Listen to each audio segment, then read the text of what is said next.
students with you Mr. محمود رضا. Welcome to my channel. أهلا بكل طلابي الأعزاء، مبسوط إني شفتكم تاني. معاكم مستر محمود رضا. النهاردة إن شاء الله نبدأ الدرس التاني في منهج جريد 4 اللي بيتكلم عن the types of adaptation and examples on it. أمثلة على الادابتيشن والحيوانات اللي بتعمل الادابتيشن ده كويس. قبل ما نبدأ إن شاء الله هنعمل حاجة اسمها ريكاب إن شاء الله في أول كل سيشن. ريكاب معناها ريفيجن، نفتكر إحنا كنا بنتكلم على إيه السيشن اللي فاتت، وهنبدأ بالادابتيشن. Yes. Do you know what is the meaning of adaptation؟ أنت فاكر adaptation كان بيتكلم عن إيه؟ Yes. هقول كده. Yes. That's great. كويس جدا. Yes. It's the change to survive or reproduce. كويس جدا. Change to survive or reproduce. تعال نشوف خدنا ايه تاني. penguin. Yes, it's a beautiful one. سؤال ليك، تعرف البنجوين ده bird or an animal؟ Yes, it's a bird. Excellent, because it has feathers. Yes, it lives in Antarctica, which is the coldest place, has feathers on his body and a fatty layer. بيلبس جاكيتين زي ما قلنا. And on his feet has no feathers. What about palm tree؟ palm tree النخلة have a waxy layer on its leaves. ده طبعا بنشمع كده على leaves. في الآخر الأجامة lizard hides in the shaded area. في المناطق الظل كده بتستخبى. جاهزين نبدأ السيشن بتاعتنا؟ يلا بينا. دلوقتي معايا صورتين للكاميليون. ده اسمه كاميليون. repeat after me. chameleon. chameleon. Yes, that's great. شاطر. ايه اللي شايفينه؟ تعال نشوف الأول في الصورة اللي على اليمين هنا. شايف عينه بتعمل ازاي؟ moves its eyes, right؟ الحركة دي تحصل فين؟ في الجسم ولا ده تصرف بيعمله؟ اوكي، تعال نشوف التاني.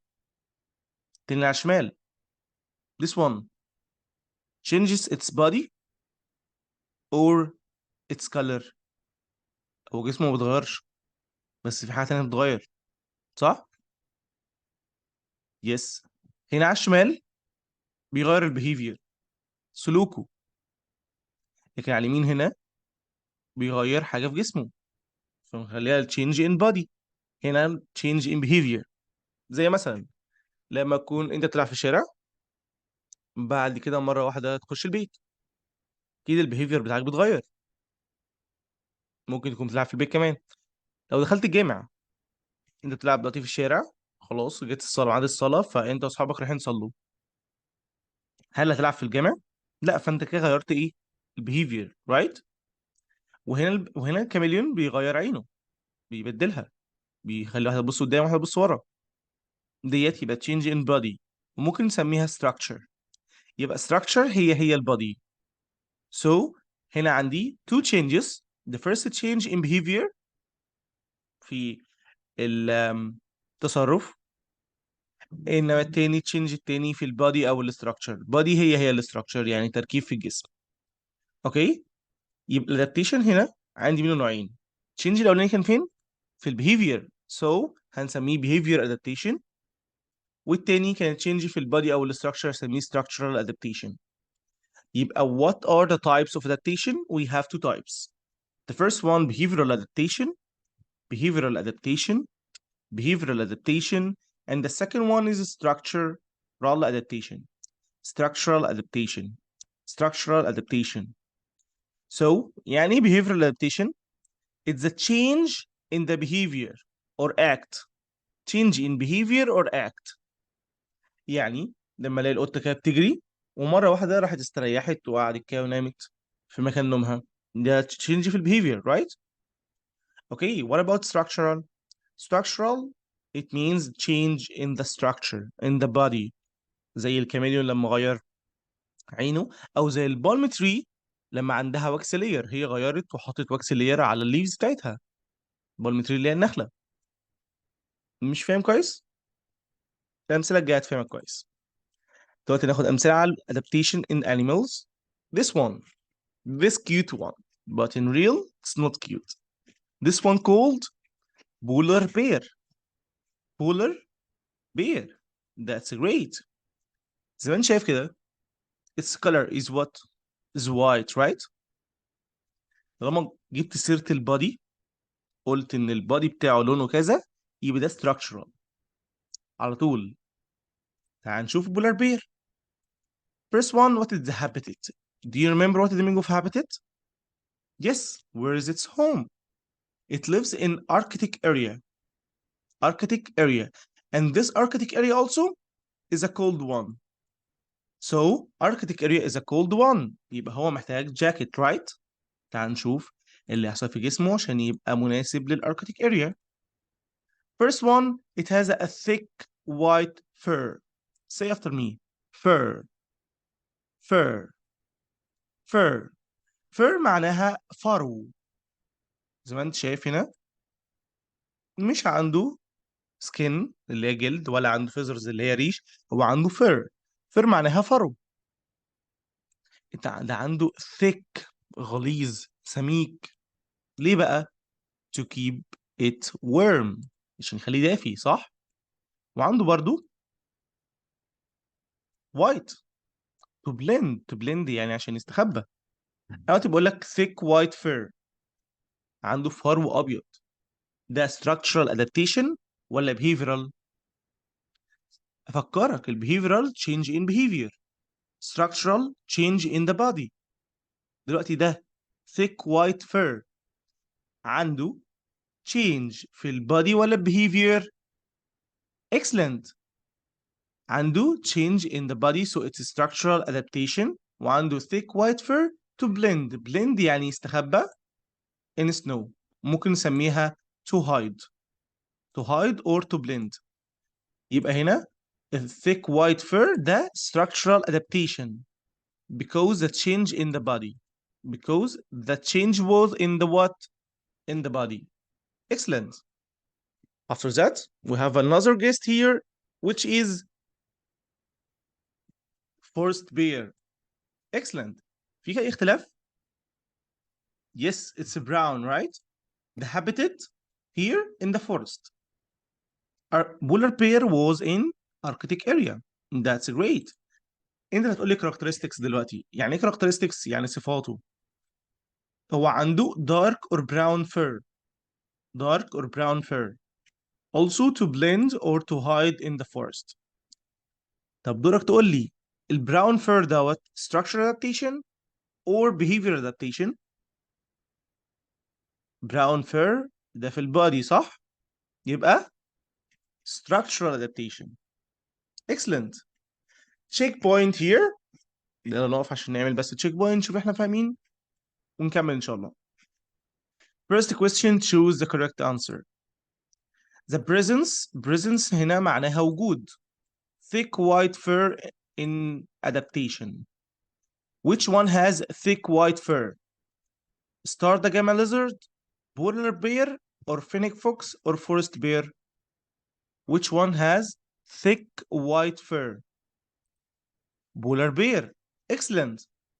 The second question, bears that live in forest have fur. Forest يبقى هو brown or dark صح؟ الفر بتاعهم فربهم ماله؟ To the polar bear.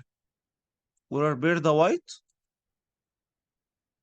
والفورست بير ده براون. مال الفر بتاعهم هم وايتر. فورست بير وايتر يعني ابيض. نو. داركر اكتر غمقان. سيميلر شبه بعض. اور برايتر لامع اكتر.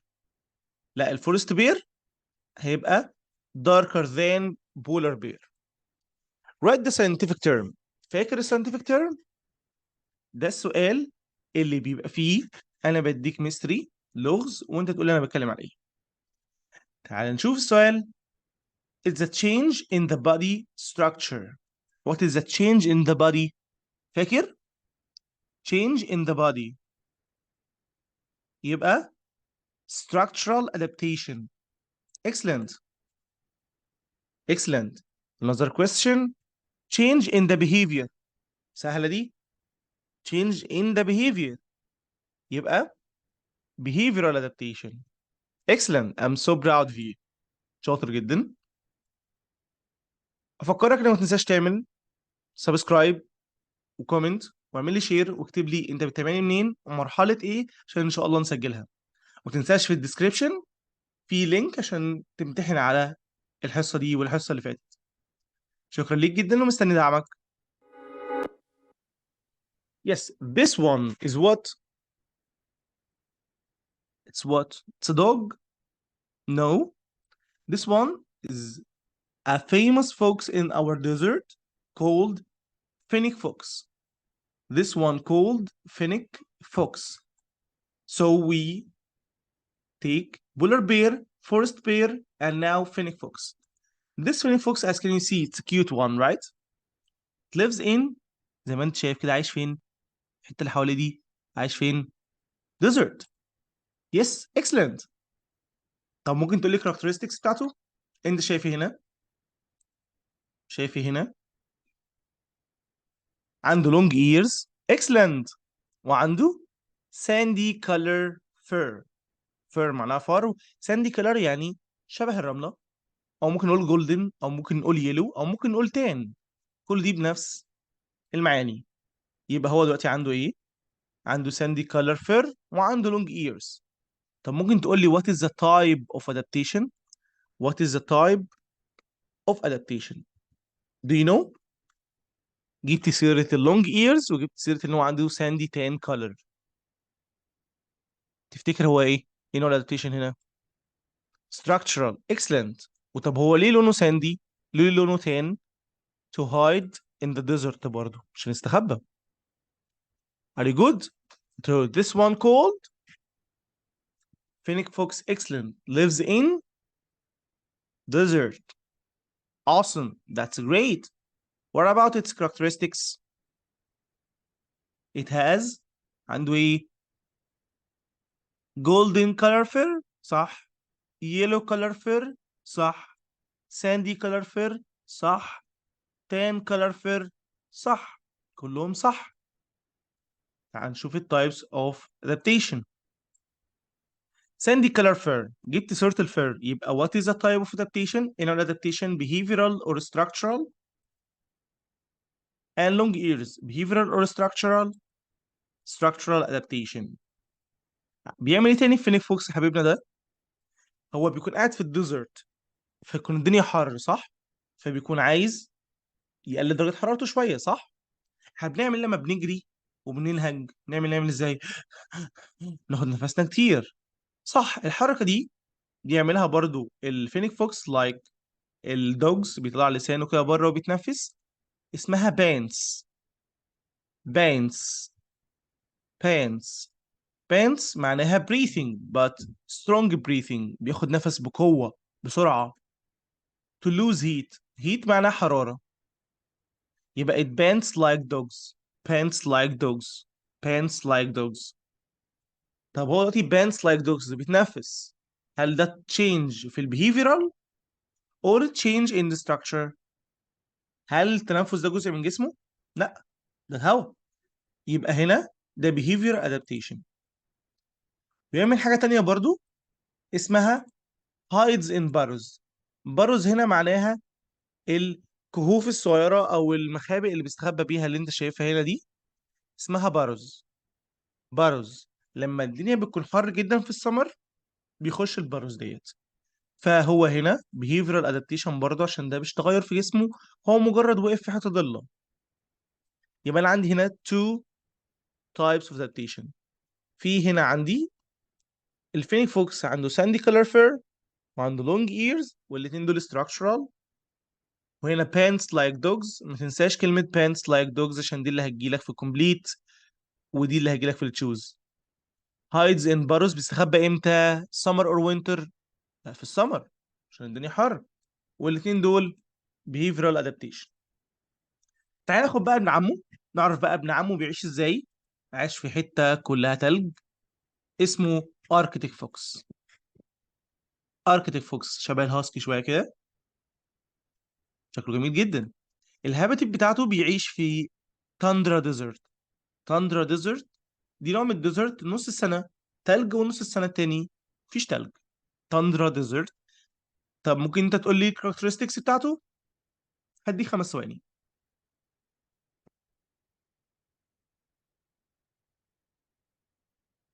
Excellent my boy. Its characteristics are it has white color fur. Excellent. طب ما بيني وما بينك structural or behavioral؟ color fur يعني هو في جسمه، يعني هو structure. Excellent. شاطر. وعنده short ears برضه زي ما انت شايف. short ears كل الكلام ده to hide in snow، وبرضه علشان يتأقلم مع البيئة، فده structural adaptation. بيعمل حاجة تانية برضه زي ما انت شايف سبحان الله. This one is the same of this one. نفس الكائن، بس هو changes its color from white to brown، from winter to summer. بيتغير لونه من الوايت لبراون to sneak and also to hide عشان يستخبى. ده بيعتمد على temperature right.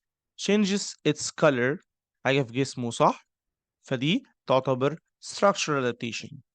also hides in burrows in winter. فاكر الباروز اللي هي الجحور اللي بيستخبى فيها؟ بيستخبى امتى؟ في السمر؟ لا خالص، بيستخبى في الوينتر right. so it's a behavioral adaptation. This one like cats right, and also we can say it's like a lion or like how can we say it, like panther. Yes, called crackle. Crackle lives in desert and also has sandy color tan. ممكن نسميها ان هو شبه الفينيكس في كل حاجه، فيبقى الساندي كولر ده هيبقى structure adaptation. with these types of cat eats meat.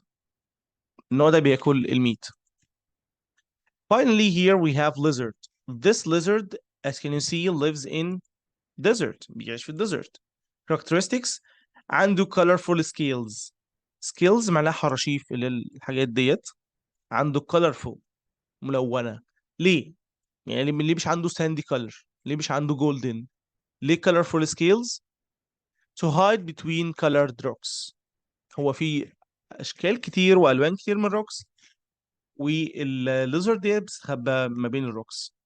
دلوقتي خدنا بولار بير، فورست بير، فينيك فوكس، اركتيك فوكس، crackle and lizard. and don't forget عندنا two types of adaptation ممكن تقولهم لي: behavioral adaptation and structural adaptation. It's time to check our understanding. Here we have interactive game. Let's go and see it. This interactive game. تعال نشوف هنعمل ايه. تعال نلعب مع بعض. It's it's it hides in snow. It hides in snow. Which one here hides in snow? Polar bear. Excellent. It hides between colored rocks in desert. Which one here? Desert lizard. Excellent. Which one has a tan colored to hide in desert? Phoenix fox. And finally, ability of living organism to hide. حاجة بيعملها living organism الكائنات الحية عشان تستخبى. حاجة نعرفها دلوقتي اسمها camouflage. تعال نشوف احنا هنا صح ولا غلط. Excellent. I'm so proud of you. Now let's turn to our lesson. Here. Wow. What is this one? It's a shark, right? Yes. But this type of sharks, we call it بنسميه bull shark.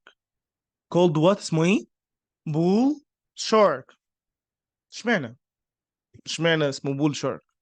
هو ده مش شارك عادي؟ لا. It's a unique one. ده نوع فريد من نوعه. تعال نعرف ليه؟ First of all, it lives in fresh and salty water. In the sea في البحر, and also in a, we can say in river or in a fresh lake في بحيرة صالحة للشرب اللي هي عذبة. يعني انت ممكن تلاقيه في نهر النيل معاك مثلا يعني. فدي حاجة جديدة، مش كل الشاركس بيقدروا يعيشوا في الفريش. هو عنده حاجة نقدر يعيش في الفريش والسولتي، جسمه يقدر يستحمل ده، جسمه مهيأ لده. قلت ايه؟ جسمه its body يبقى structural adaptation. excellent. شفت بقيت شاطر ازاي؟ يبقى لو جيت اقول لك البول شارك can live in fresh and salty water. This one behavioral or structural؟ هيبقى structural adaptation. شاطر. وعنده حاجة تانية، بص هنا، المنطقة دي اسمها الباك. الباك هنا ماله؟ دارك، رايت. المنطقة دي اسمها البيلي. البيلي هنا مالها؟ وايت. يبقى هو مش نفس اللون، هو عنده دارك باك ووايت بيلي، صح؟ لو انت واقف تحت هنا بتبص فوق، الشمس هتكون ضاربة طبعا في عينك، فانت هتشوف كل حاجة بنفس اللون الابيض ده، فبالتالي هو هيستخبى منك، صح؟ مش هتقدر تشوفه. انت بتبص فوق لقيت كل اللمبات منورة، مش هتعرف تشوف حاجة. طيب لو انا هنا في بوت، لو انا في مركب هنا عادي بقى، وطلع في رحلة في اليخت، الدارك باك بتاعه، الدارك دوت بيعمل بلند بيندمج مع الميه، فما اقدرش اشوفه الا من الحته دي، فبالتالي هو من فوق مش متشاف ومن تحت مش متشاف، فبالتالي الحاجه دي، الظاهره دي اسمها counter shading. counter shading. It has a dark belly. Sorry, it has a dark back and a white belly to make counter shading. counter shading. White makes counter shading to hide عشان يستخبى. counter shading حاجة في جسمه، حاجة in his body, so it will be structural adaptation. Excellent.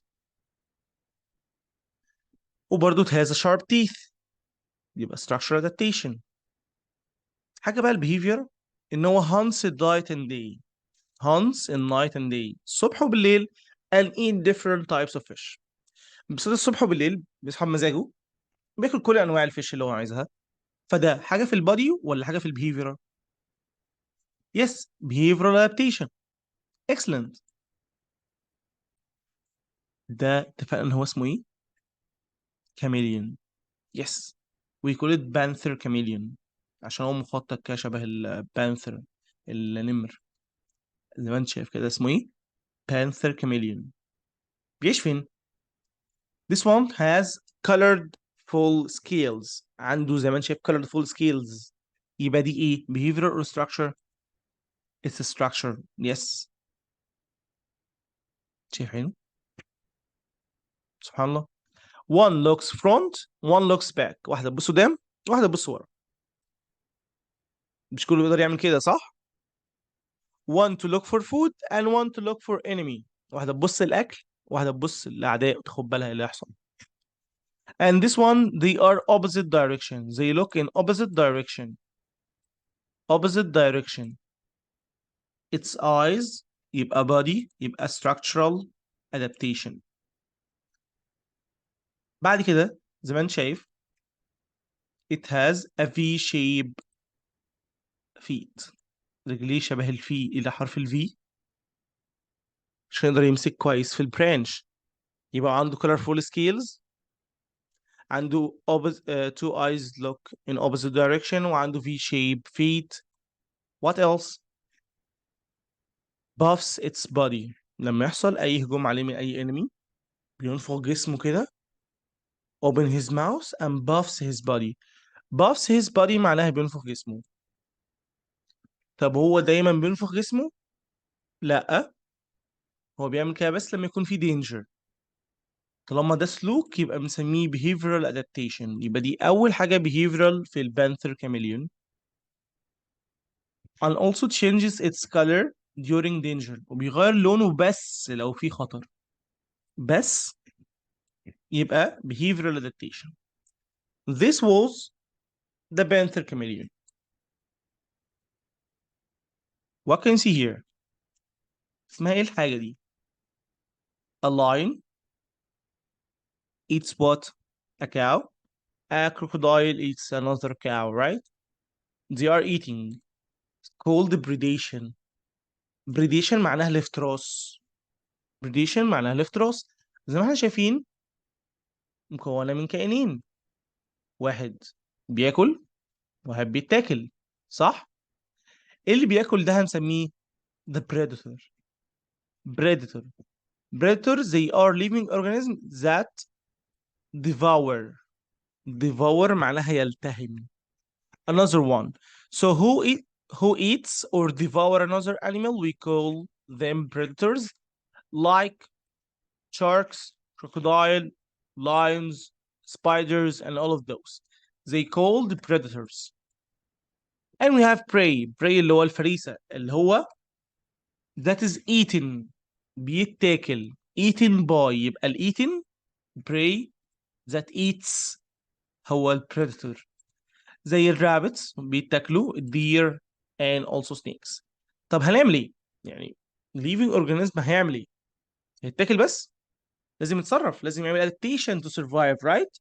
تعال نشوف هيعملوا ايه. هنا في الصورة دي في there is a living or a living organism. تقدر تجيبه؟ هديك 2 seconds. بص هنا it's a snake, right؟ لكن مالها؟ it hides. تستخبى by changing its color, right؟ okay. structural adaptation. This one. Here we have a snake. This snake between sand. To hide. عشان يستخبى برضه من الفولتشر or hawks من الصقور والنسور. Also structural adaptation. What can you see here? This one is an insect. ديت حشرة واخدة شكل الليف عشان تستخبى. اتغيرت شكلها خالص سبحان الله. دي برضه structural adaptation. كل اللي بيحصل ده ان هما بيستخبوا فبنسميه camouflage. camouflage. camouflage. camouflage هو نوع من انواع الادابتيشن. ايه اللي بيحصل فيه من كل الصور اللي شفناها دي؟ ان الليفنج اورجانيزم hide from the predators. بيستخبى من البريدتورز اللي هياكلوه and blend وبيندمج. يبقى types of adaptation in which hide اول ما تشوف كلمة hide بيستخبى. type of adaptation or an example of adaptation that hide يبقى camouflage. camouflage. camouflage. Okay. So now the تاني session عندنا وخدنا types of adaptations and example on adaptation. checkpoint time here. أنا هنا هديك بعض الحاجات وأخليك تقول لي هو ده which type of adaptation behavioral or structure. نفتكر behavioral adaptation change in the behavior or the act, but structures change in the body. تعال نشوف أول واحدة هنا. بيقول لنا bright colored scales اللي هي الحراشيف، صح؟ colored scales. الحراشيف دي بتكون فين؟ behavior or body؟ في البادي، صح؟ يبقى structure adaptation. كل ما محتاجه منك تكتب لي structure بس. V-shaped feet دي body ولا لأ؟ body، صح؟ برضه structure. eyes move in different directions. eye moves in different directions. structure عشان قال eyes، الايز دي في الجسم، صح؟ buffing up its body بينفخ جسمه.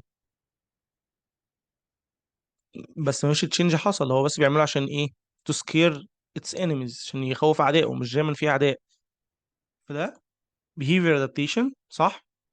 changing its color to defend to survive بيغير لونه عشان يستخبى او علشان يحمي نفسه. فده behavior adaptation. excellent excellent excellent. I'm so proud of you. هنا give reason. Another type of question. This one you will answer me by why. كأني بقول لك why، انت هتقول لي الا because معناها لان، او هتقول لي to على طول to hide to eat to defend. يبقى give reason ده why. زي مثلا give reason you are eating. قول لي انت ليه بتاكل؟ because you are hungry, right? That's great. Why you are studying? To get good marks. Excellent. هنا برضه نفس الكلام. تعال نشوف السؤال الأولاني. Fennec Fox فاكره؟ that lives in desert has a tan colored coat. ليه عنده tan colored coat؟ ليه لونه شبه الجولدن or شبه اليلو؟ to hide in the desert. Excellent. Second question, why Fennec Fox undergoes panting. Panting لو انت فاكر ان هو بيتنفس like dogs عشان يعمل ايه؟ to lose heat عشان يفقد الحرارة. دي الإجابة اللي أنا عايزها منك. اوكي. Arctic Fox has a thick fur coat. ليه عنده فار وسميك الاركتيك فوكس؟ to keep his body warm عشان يخلي جسمه دافي. دي الإجابة اللي أنا عايزها منك. Why bull shark have less competition to find food in fresh water. ليه البول شارك لو راحوا فريش ووتر زي الليكس او الريفرز ما بيلاقوش اي مشكله خالص، محدش بيضايقهم، محدش بياكل معاهم، هم اكتر ناس بتاكل. ليه؟ because there is no predator can eat it in the fresh water. مفيش حد يقدر ياكل البول شارك في الفريش ووتر. اوكي. ده نوع جديد من الاسئله عايزك تتدرب عليه، تحفظ لي الاربع اسئله دول. ماشي. nice to see you. See you next time. Bye bye.